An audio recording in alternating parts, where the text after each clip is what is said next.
नमस्कार। गिरीश गुप्ता के चैनल में आपका स्वागत है। इन्वेस्टमेंट सिंप्लीफाइड सीरीज़ में हम कंपनीज़ के बिजनेस मॉडल का अध्ययन करते हैं। हम ये जानने की कोशिश करते हैं कि कंपनी का कारोबार क्या है, उसके भविष्य की योजनाएं क्या हैं और कंपनी की स्ट्रेंथ और वीकनेसेस क्या हैं। ये सब इसलिए ताकि आप कंपनी के शेयर के बारे में एक इन्फॉर्म डिसीज़न ले सकें। मेरा एक आपसे अनुरोध है, कृपया अगर आप इस वीडियो को देख रहे हैं तो शुरू से लेकर अंत तक देखें ताकि आपको कंपनी के बिजनेस मॉडल के बारे में अच्छे से समझ में आ सके। बीच बीच में देख के या आपके हिसाब से अगर आप उसको किसी पर्टिकुलर जगह से देखेंगे तो मुझे नहीं लगता कि आपका ये वीडियो देखना कुछ फ़ायदेमंद आपके लिए होगा। खैर, मर्ज़ी तो आपकी है, जैसा आप चाहें। दूसरी बात, मेरी इस वीडियो में जो भी स्टेटमेंट्स हैं वो कंपनी के बारे में आज की तारीख में एक फैक्चुअल स्टेटमेंट आपके सामने प्रस्तुत करने का प्रयास है। मेरी इस शेयर को खरीदने या बेचने से रिलेटेड कोई भी सलाह नहीं है। अगर आप मेरे से इन्फ्लुएंस होकर शेयर बाज़ार में इस शेयर को खरीदते या बेचते हैं तो आपको नुकसान हो सकता है। कृपया आपके फाइनेंशियल एडवाइज़र से पूछकर ही कोई इस प्रकार का खरीद बेच का निर्णय करें। तो आज की कंपनी जिसके हम बारे में बात करने जा रहे हैं उसका नाम है HLE ग्लासकोट, HLE ग्लासकोट। अब इस कंपनी की स्थापना 1991 में हुई और 2016 में सूरत बेस्ड पटेल ग्रुप है, उन्होंने इसमें मेजॉरिटी स्टेक लिया। उसके बाद में इन्होंने इस कंपनी में थोड़े छोटे छोटे कुछ एक्विजिशंस भी किए, उनके बारे में मैं बताऊंगा। लेकिन पहले ये बात समझ लेते हैं कि कंपनी आखिर करती क्या है। तो देखिए, कंपनी का जो नाम है वो है ग्लासकोट, HLE ग्लासकोट। तो ग्लास की कोटिंग, अब ये ग्लास की कोटिंग क्या हुई इसको समझने के लिए पहले हम हमारे घर में ये देखते हैं कि घर में क्या ग्लास की कोटिंग या ग्लास का इस्तेमाल किस जगह होता है। तो देखिए, अगर आप घर में अचार बनाते हैं, आम का अचार या कैरी का अचार जिसको बोलते हैं, तो पहले इसके समय हमेशा उसको अचार को कांच के मर्तबान में रखा जाता था, क्योंकि जो खट्टी चीज़ होती है वो एसिडिक होती है, यानी उसमें एक अम्लीय होती है। और उस अम्ल के कारण जो भी कोई दूसरा चीज़ में अगर आप बर्तन में रखेंगे, अगर आप धातु के किसी पदार्थ में रखेंगे या स्टील में रखेंगे या आप तांबे की बर्तन में रखेंगे या किसी अन्य मेटल में रखेंगे, मेरा कहने का मतलब ये है, तो वो मेटल जो है इस अम्ल से रिएक्शन करता है और वो अचार ख़राब हो जाता है। और आपने देखा होगा कि ऐसी कई बार अगर आप थाली में रख के उसे छोड़ देते हैं, स्टील की थाली के अलावा अगर आप किसी कॉपर की या किसी कांसे की थाली में अगर आपने कभी उस अचार को रख दिया और थोड़े टाइम बाद अगर उसको आप चखेंगे तो आपको वो कड़वा कड़वा महसूस होगा अचार। उसका कारण ये है कि जो अम्ल है और जो धातु है वो एक दूसरे से रिएक्ट करती है। अब बात ये है कि ये ग्लास की ये जो कोटिंग है ये कहाँ काम आती है। देखिए, इंडस्ट्रीज़ जो होती है ना, खासकर केमिकल इंडस्ट्रीज़, वहाँ बहुत सारे केमिकल्स को मिलाकर या उनको स्टोर करने के लिए या कोई रिएक्शन कराने के लिए हमें बर्तनों की ज़रूरत होती है, वेसल्स की ज़रूरत होती है। मैं सिंपल तरीके से बोलूँ कि वेसल्स की ज़रूरत होती है। अब ये वेसल्स जो हैं, ये अगर हमने ऑर्डिनरी वेसल ले लिए, धातु के ले लिए, तो होता ये है कि एक तो उनमें से लीकेज होने की संभावना है। दूसरी बात ये है, उनकी उम्र इतनी नहीं होती, वो जो बर्तन है वो गल जाएंगे। इतना आप में से जिन्होंने भी ऑर्गेनिक केमिस्ट्री पढ़ी है उनको ये पता होगा कि किस प्रकार के खतरनाक कोरोसिव, यानी कि जो किसी चीज़ को बहुत बुरी तरह से, किसी बर्तन को जिसमें वो रखे जाते हैं उसको बुरी तरह से क्षतिग्रस्त कर दें, उसको कंप्लीटली गला दें, इस तरह की कैपेसिटी वाले, इस तरह की ताकत वाले केमिकल्स होते हैं। और उन्हीं से आपको कुछ रासायनिक क्रियाएं कराकर कोई फाइनल प्रोडक्ट बनाना होता है। तो ऐसी स्थिति में वो बर्तन जिसमें हम उस केमिकल रिएक्शन को करवा रहे हैं, अगर वो उचित नहीं होगा तो वो बर्तन खुद ही गल जाएगा रिएक्शन में, तो वो अम्ल भी बह जाएगा या जो केमिकल है वो भी बह जाएगा। तो आपके लिए सिक्योरिटी रिस्क तो है ही। दूसरी बात यह है कि हाई टेम्परेचर और बहुत ज़्यादा कोरोसिव या जिसको ये बोलते हैं गलाने वाली चीज़, वो आपको बनाना संभव नहीं होगा। तो बात ये है, इंडस्ट्री में कई जगह ऐसी चीज़ों का इस्तेमाल होता है, ऐसी रिएक्शंस का इस्तेमाल होता है जहाँ पर बहुत ज़्यादा हाई टेम्परेचर की आवश्यकता होती है, 2000, 3000, 4000, 5000 डिग्री टेम्परेचर्स की आवश्यकता होती है, या कई बार उससे भी ज़्यादा टेम्परेचर की आवश्यकता होती है। और साथ ही में ऐसी चीज़ चाहिए, ऐसा मर्तबान या बर्तन चाहिए जो बर्तन वो जो खतरनाक केमिकल्स हैं जो किसी भी ऑर्डिनरी या सामान्य या थोड़ी कठोर चीज़ को भी गलाने की क्षमता रखते हों, तो ऐसे बर्तन ऐसे जो केमिकल्स हैं वो जिस जगह स्टोर किए जाएं तो उनमें एक ग्लास की कोटिंग होती है। तो HLE ग्लास कोट है, वो ऐसे बर्तन या ऐसे मर्तबान बनाती है, ऐसे वेसल्स बनाती है जिसके अंदर ग्लास की कोटिंग होती है। तो अब आप पूछेंगे कि ये वाली जो ऑर्डिनरी हमारे यहाँ ग्लास होता है क्या उसी की कोटिंग होती है? हाँ, देखिए, वो अगर मूलतः देखा जाए तो वो उसी तरह की वो ग्लास और ये जो आपके सामने जो मर्तबान होते हैं या अब मिरर होते हैं, या ग्लास का फॉर्म ओरिजिनली एक होता है, लेकिन जो ग्लास की कोटिंग होती है वो इस तरह की नहीं होती है। उसमें क्या करते हैं कि जो ग्लास होता है उसको पहले गलाया जाता है, अच्छी कोटि का, उच्च कोटि का, अच्छी क्वालिटी का ग्लास लिया जाता है और उसको गलाया जाता है और मेटल के साथ उसको पिघलाया जाता है साथ में, ताकि मेटल के, जिसको कहते हैं ना, मेटल के अंग अंग में या बर्तन के अंग अंग में वो समा जाए, ऊपर की लेयर में, मतलब अंदर की साइड, ऊपर की जो लेयर है अंदर की साइड, ठीक है, वहाँ पर वो ग्लास की कोटिंग अच्छे से समा जाए, ताकि उसमें जो उसके बाद जो उसमें अम्ल आए या कोई क्षार आए या कोई केमिकल आए तो या हाई टेम्परेचर उसमें जनरेट हो जाए तो वो जो बर्तन है ना वो सलामत रहे और सेफ्टी रहे। तो HLE ग्लास कोट में जो ग्लास कोट आया है वो इस नाम से आया है। तो पहली चीज़ तो ये कि HLE glass coat glass lined equipment बनाते हैं। लाइनिंग का मतलब या लाइन खींचने से नहीं है, लाइनिंग का मतलब एक परत, अंदर की साइड जो बर्तन होता है उसमें अंदर की साइड एक ग्लास की परत।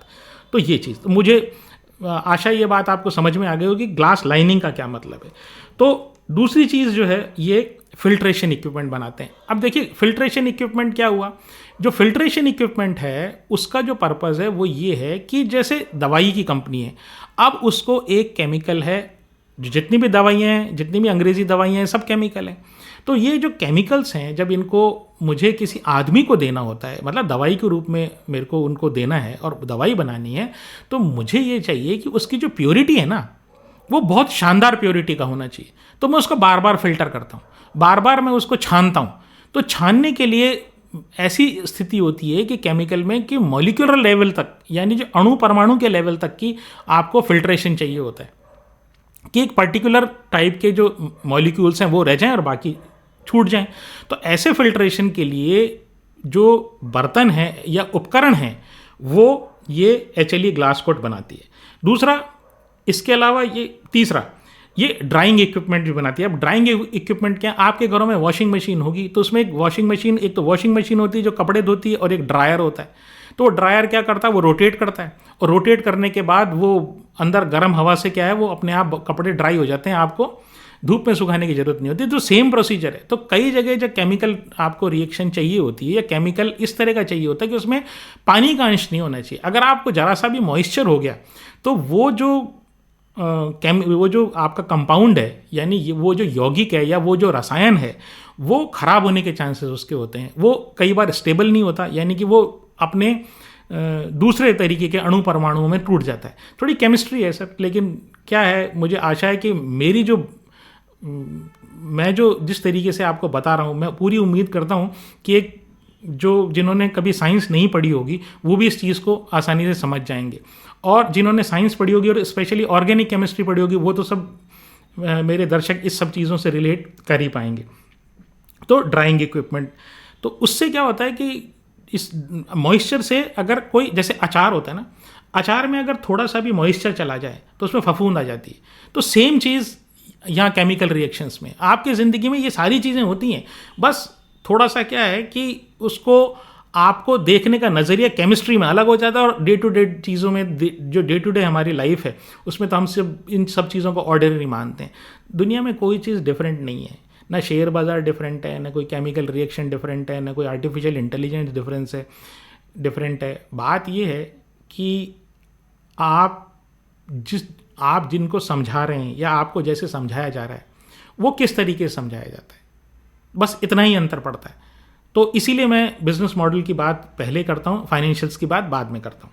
खैर, चौथा जो इनका डिवीज़न है वो है हीट एक्सचेंजर। तो हीट एक्सचेंजर के हमने जो एग्जांपल लिया था वो हमने थर्मैक्स में भी लिया था। जो पानी गर्म करने की रॉड होती है ना, वो एक हीट एक्सचेंजर है।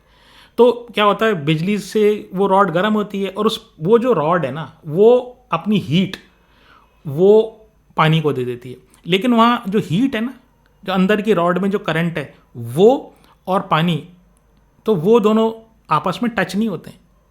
अगर करंट वाली जो रॉड है अंदर, जो उसमें वायर है, रॉड के अंदर जो वायर है, अगर वो पानी से टच हो गया तो रॉड ही ख़राब हो जाएगी, पानी में करंट आएगा। तो वो ऐसा होता नहीं है, ठीक है। तो हीट एक्सचेंजर में ये होता है कि कोई एक फ्लूइड से, एक लिक्विड से दूसरे लिक्विड में हीट का ट्रांसफ़र, जैसे आपकी गाड़ी का रेडिएटर होता है वो भी एक हीट एक्सचेंजर है, ठीक है, ऐसे समझ लिए। तो ये हीट एक्सचेंजर भी इंडस्ट्रियल प्रोसेसेस में बहुत सारी हीट एक्सचेंजर्स की रिक्वायरमेंट होती है, तो वो ये हीट एक्सचेंजर भी बनाते हैं।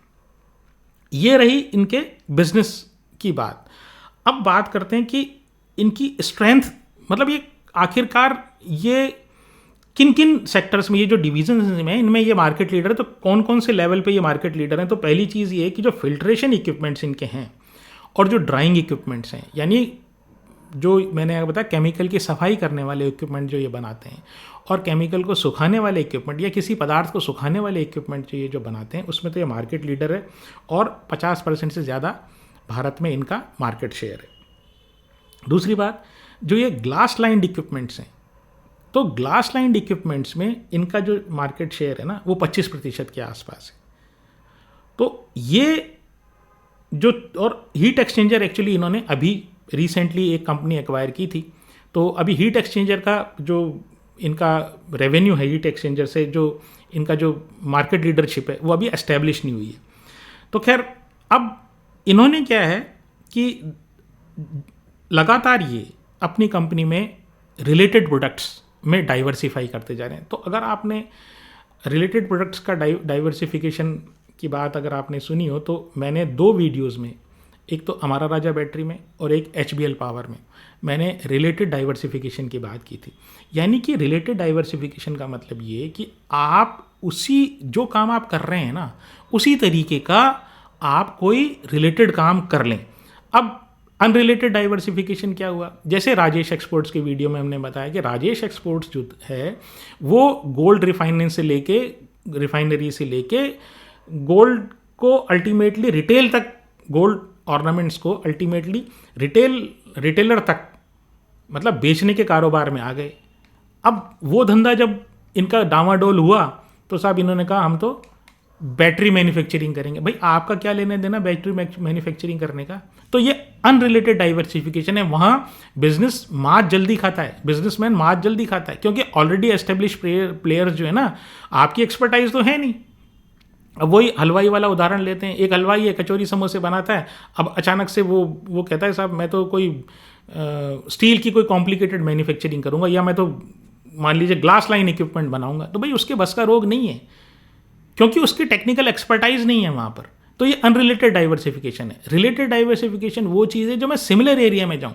अगर हलवाई जो कचौरी समोसे बना रहा है वो अगर नमकीन और इसी से रिलेटेड मान लीजिए कोई वेफर्स है या चिप्स है, या कोई आप ये समझें कि कोई और मिठाई जैसे गजक है, तो वो अगर उस कारोबार में आता है, खाने पीने की चीज़ों में आता है, या आप कहूँ कि पिज़्ज़ा, बर्गर, चाउमीन है ना, वो अगर इस एरिया में आता है तो वो रिलेटेड डाइवर्सिफिकेशन है, क्योंकि वहाँ उसकी एक्सपर्टाइज है। तो ये क्या करते हैं अपने रेवेन्यू स्ट्रीम को प्रोटेक्ट करने के लिए, क्योंकि ये जो HLE ग्लास कोट वाले हैं वो उनको पता है कि हमारी इंडस्ट्री किस तरीके से काम करती है और हमारे कौन कौन क्लाइंट्स हैं, किन किन चीज़ों की हमको ज़रूरत पड़ती है। तो रिलेटेड डाइवर्सिफिकेशन के लिए उन्होंने 2021 में एक थेलटेक करके जर्मनी में कंपनी थी, उसका 100% एक्विजिशन किया, मतलब 100% इक्विटी उसकी ली। वो क्या है, वो भी ग्लास लाइन इक्विपमेंट में बड़ी एक्सपर्ट कंपनी है। और ताकि ये जो इन्होंने एक्विजिशन किया, उससे फ़र्क ये पड़ा कि इनका जो एस्टेब्लिशमेंट है, मतलब इनकी जो प्रेजेंस है, ये बाहर के देशों में भी हो गई। और आप जानते हैं कि जो जर्मनी की इंजीनियरिंग है ना, वो वर्ल्ड में नंबर 1 इंजीनियरिंग है।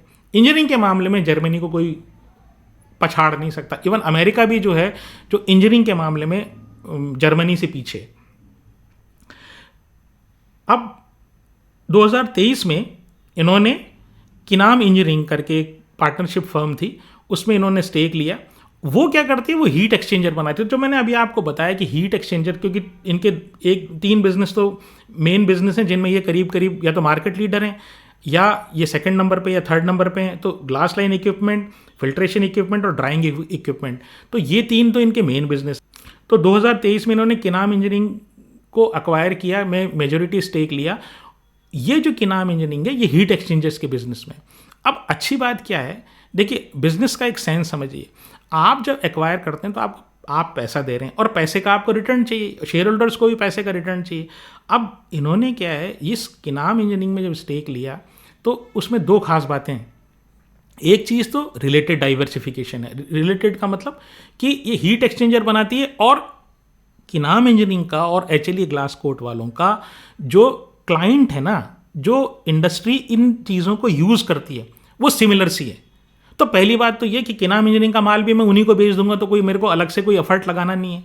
दूसरी बात ये है कि हीट एक्सचेंजर्स में जो मार्जिन है ना, वो इनके जो HLE ग्लास कोट के जो पुराने 3 प्रोडक्ट्स थे, glass line equipment, filtration equipment और ड्राइंग इक्विपमेंट, इनसे ज़्यादा है। तो आपको ज़्यादा पैसा मिलेगा। अब कौन कौन सी इंडस्ट्री ये सर्व करते हैं, तो ये स्पेशलिटी केमिकल, फार्मा केमिकल और एग्रोकेमिकल। तो स्पेशलिटी केमिकल क्या है, तो अगर आपने हमारी अमाल लिमिटेड वाली वीडियो देखी हो तो उसमें हमने बताया था 2 तरह के केमिकल्स होते हैं, एक स्पेशलिटी केमिकल और एक बल्क केमिकल। बल्क केमिकल क्या होता है, लार्ज क्वांटिटी में आता है और उसको बहुत आदमी को, वो रॉ मटेरियल की तरह इस्तेमाल होता है दूसरे केमिकल बनाने के लिए। ठीक है। एक स्पेशलिटी केमिकल, अब नाम से आपको पता लग गया कि भाई, कई कहते हैं ना चाय कैसी, सब स्पेशल चाय। स्पेशल चाय मतलब ऑर्डिनरी से अलग है। इसमें कुछ इलायची डली हुई है, इसमें कुछ दालचीनी डली हुई है, इसमें कुछ गुलाब की पत्तियां डाली हुई हैं, या मैंने उसमें लेमन ग्रास की टी बनाई हुई है, या कुछ भी। तो स्पेशलाइज, जब मैं स्पेशलिटी केमिकल की बात करते हैं तो स्पेशलिटी केमिकल किसी एक विशेष पर्पज़ के लिए इस्तेमाल होता है। और जैसे ही आप किसी चीज़ में विशेष पर्पज़ डाल देते हैं तो वहाँ पर आप क्या होता है, उस चीज़ की जो क्वालिटी है ना और उसकी जो प्राइस है वो बल्क केमिकल से बढ़ जाती है।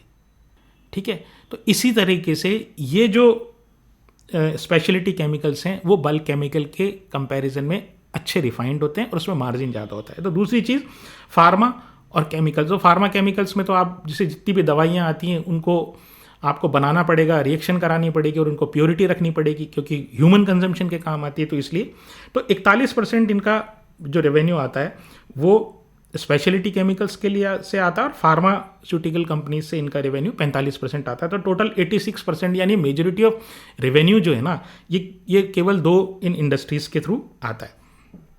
अब इनकी स्ट्रेंथ क्या है, देखिए स्ट्रेंथ तो आप समझ ही गए होंगे कि इतनी स्पेशलाइज्ड चीज़, यानी मैं एक कंपनी के लिए ऐसा इक्विपमेंट बना रहा हूँ जिसके बगैर फार्मास्यूटिकल इंडस्ट्री और स्पेशलिटी केमिकल इंडस्ट्री सर्वाइव ही नहीं कर सकती। 3% इनका एग्रोकेमिकल्स में भी है। तो ये 3 इंडस्ट्रीज जो है ना, फार्मास्यूटिकल, एग्रोकेमिकल और आपका स्पेशलिटी केमिकल, ये इन इक्विपमेंट के बगैर सर्वाइव ही नहीं कर सकती, क्योंकि आप कोई प्रोसेस करवाओगे तो इन इक्विपमेंट के बगैर कैसे करवाओगे प्रोसेस, वो संभव ही नहीं है। दूसरी चीज़, बहुत ही ज़्यादा हाई बैरियर टू एंट्री है। बैरियर क्या होता है, वो अपन बैरियर लगाते थे ना, वो कहीं रोड पे बैरियर लगे तो भाई आगे नहीं जाना, भाई हर आदमी इसमें एंटर नहीं कर सकता। कोई आप ये सोचें कि अभी हमने सोचा कि चलो यार कल से मेरे पास पैसे हैं तो अपन क्या करते हैं, एक फैक्ट्री डालते हैं जिसमें ये ग्लास की लाइनिंग वाले और ये फिल्ट्रेशन और ड्राइंग इक्विपमेंट और हीट एक्सचेंजर बना देते हैं। आसान नहीं है, क्योंकि इतनी ज़्यादा टेक्निकलिटीज़ इन्वॉल्व हैं इसमें कि हर आदमी के बस का रोग नहीं इन सब चीज़ों को बनाना। तो हाईली टेक्निकल है, high end barrier to entry है। तो इससे क्या है, कॉम्पिटिशन जो है ना, कॉम्पिटिशन बहुत लिमिटेड प्लेयर्स में होता है इनमें। तो दूसरा है जो एक्सपीरियंस प्रमोटर हैं, काफ़ी टाइम से इस बिज़नेस में बिज़नेस चलाने का उनको अनुभव है। और जो तीसरी बात है ना, वो है डाइवर्सिफाइड रेवेन्यू स्ट्रीम। जैसे मैंने आपको पहले बताया कि डाइवर्सिफिकेशन ऑफ रेवेन्यू स्ट्रीम से क्या फ़र्क पड़ता है कि एक तरह की चीज़ अगर नहीं बिकी तो दूसरी बिक जाएगी, दूसरी नहीं बिकी तो तीसरी बिक जाएगी, तीसरी नहीं बिकी तो चौथी बिक जाएगी। तो आप कम से कम ऐसा नहीं होता कि एक ही प्रोडक्ट के भरोसे या एक ही सर्विस के भरोसे आप हो। तो ये अच्छा, वीकनेस क्या है?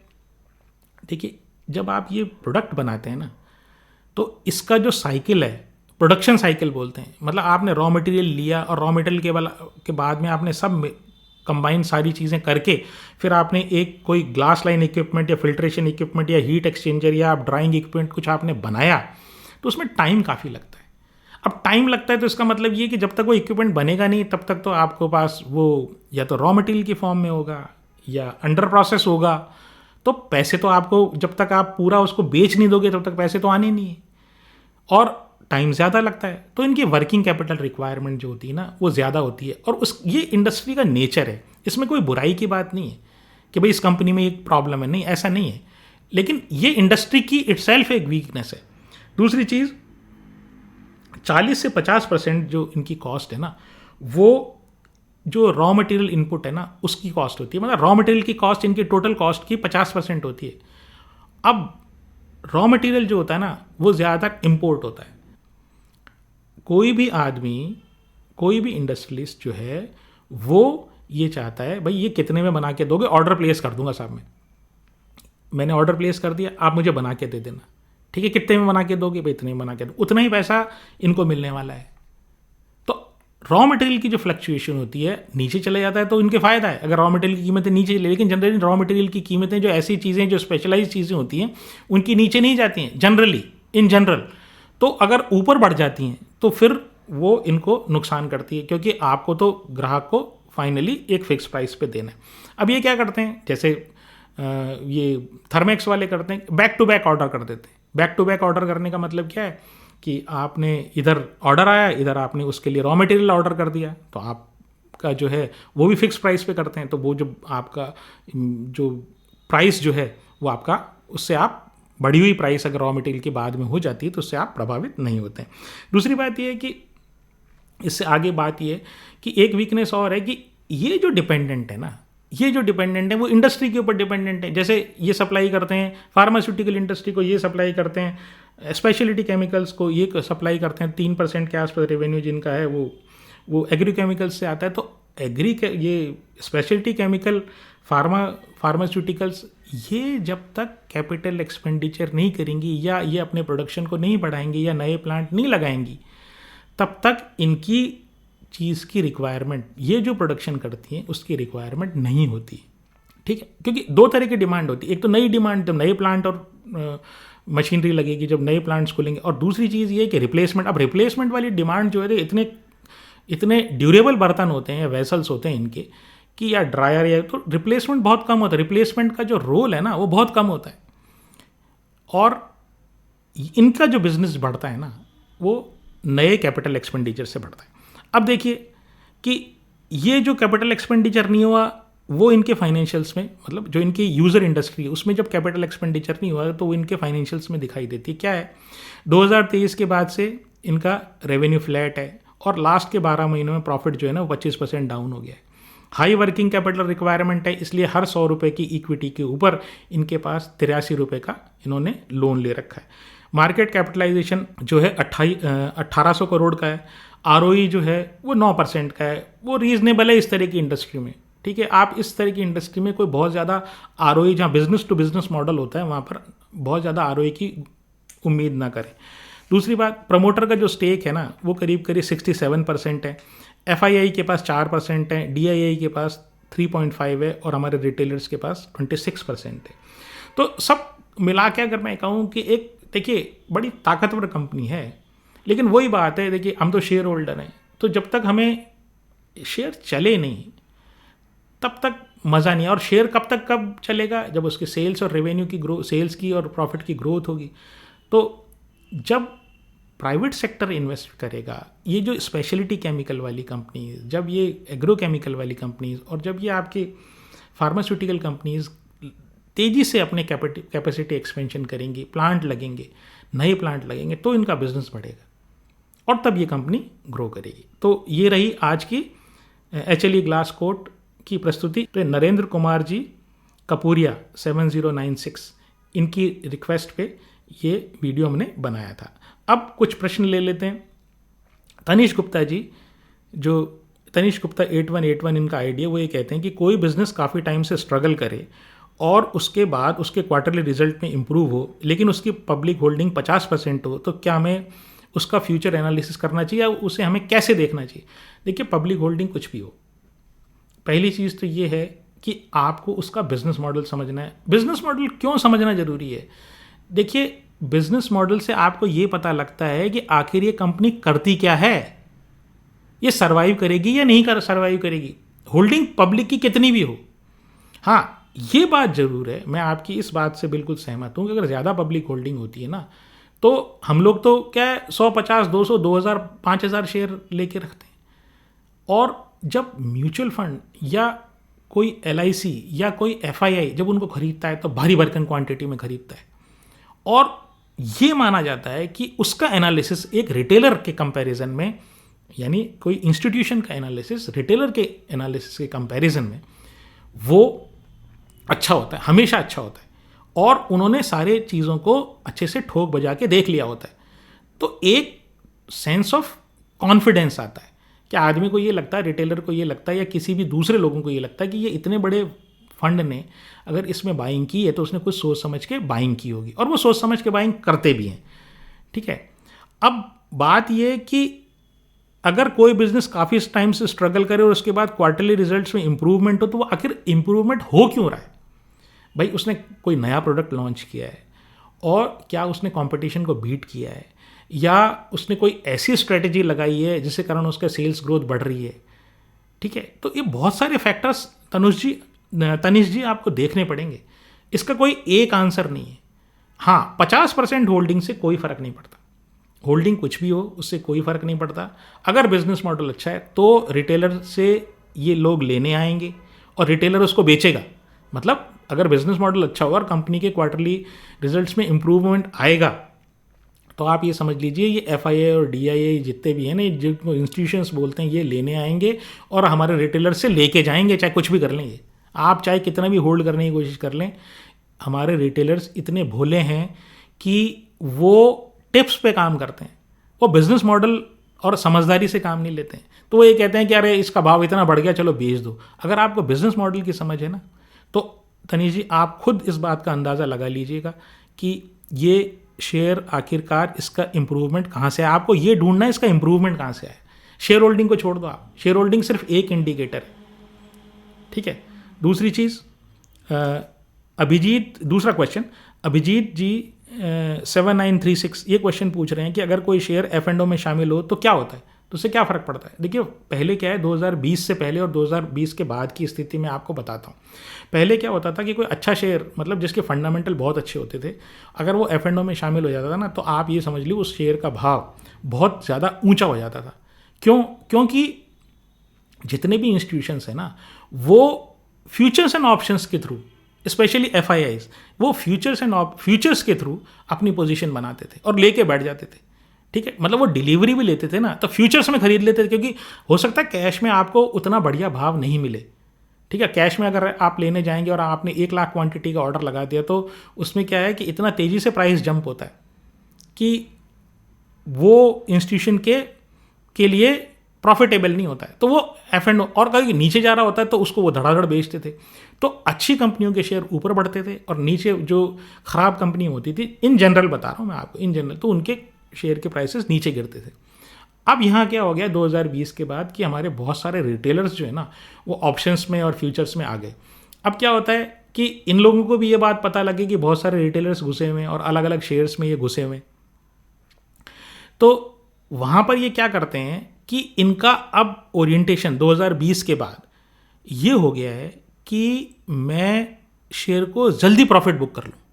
मतलब ऐसा नहीं है कि मैं उसको लेके बैठ जाऊँ, मैं उसको क्या है, मैं ऊपर गिरा हूँ, ऊपर चढ़ा हूँ तो सारा रिटेलर लेने आएगा और फिर अचानक नीचे गिरा दूँ। तो ये जो उनकी प्राइस में वॉलेटिलिटी, अब वॉलेटिलिटी क्या हुई, प्राइस को ऊपर करना और नीचे करना। ठीक है, प्राइस नॉर्मली मूव करे वो बात अलग है, लेकिन जर्क्स में, झटके से ऊपर जाना नीचे आना। तो अब क्या हुआ कि कोई भी शेयर अगर F&O में आ जाता है तो बहुत सारी स्ट्रैटेजीज डेवलप हो गई, फिर अल्गो आ गए, फिर उसके बाद अल्गो का जो टारगेट ही सिर्फ ये होता है, जैसे मैंने हाई फ्रीक्वेंसी ट्रेडिंग के बारे में आपको बताया था वो मेरे नेट वेब वाले वीडियो में, कि बहुत कम मुनाफा, ठीक है, बहुत कम मुनाफा बहुत कम समय में, जल्दी एंटर जल्दी एंट्री। तो ये आम आदमी तो कर नहीं सकता, या आदमी कोई भी आदमी हो वो तो कर नहीं सकता, तो मशीनें करती हैं, तो अल्गो ट्रेडिंग हो रही है। तो अब क्या है, कोई भी शेयर अगर फ्यूचर एंड ऑप्शन में आ जाता है तो ये समझ लीजिए कि बस उसका कबाड़ा हो गया, उसका वो रेंज में फंसा रहेगा, अचानक से ऊपर जाएगा, अचानक से नीचे आएगा, पता ही नहीं लगेगा क्यों ऊपर जा रहा है क्यों नीचे जा रहा है। मतलब सब उस शेयर का जो है ना फंडामेंटल से कोई लेना देना नहीं देता, फिर वो कंप्लीटली डिमांड सप्लाई डिपेंडेंट हो जाता है, और जो ज़्यादा पैसे वाला होता है ना वो चुंबक की तरह उस शेयर को मूव करवाता है। तो ये सब चीज़ें जो है वो अब F&O में आने में, मैं ये समझता हूँ मेरी नज़रों में, अब F&O में आना एक्चुअली किसी शेयर के लिए बुरी बात है। अगर कोई शेयर आपने खरीद रखा है और वो F&O में आ गया तो मैं ये समझता हूँ उसका भाव बहुत ज़्यादा बढ़ने वाला नहीं है। ये मेरा एक ऑब्जर्वेशन है। एक्सेप्शंस हर जगह होते हैं, लेकिन उसमें बहुत ज़्यादा शॉर्ट टर्म मूवमेंट के ऊपर वो डिपेंडेंट हो जाता है। तो ये रही आज की प्रस्तुति। अगर आपको ये प्रस्तुति पसंद आई हो तो मेरे चैनल को सब्सक्राइब करें, वीडियो को लाइक करें और शेयर करें। नमस्कार, धन्यवाद, जय हिंद।